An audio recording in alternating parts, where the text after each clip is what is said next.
అనవరతంబును హర హర హర అని అతడు ఈ జగాదుల మరచెన్ అని మా మార్కండేయ మహర్షి ఈ జగమునే మర్చిపోయాడట శివ శివ అనుకుంటూ.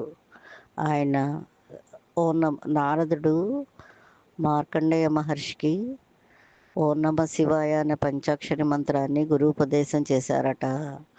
అది ఆయన జపం చేస్తుంటే నా మార్కండేయ మహర్షి ఓం నమ శివాయ అంటుంటే, ప్రణవాన్ని పలుకుతుంటే కాలకంఠుడే ఆయనతో పాటు జపం చేసినట్టు అనిపించేదట.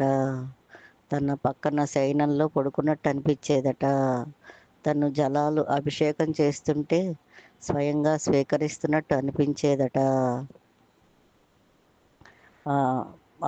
ఎప్పుడు హరహర హరహర అంటూనే ఉండేవాడట.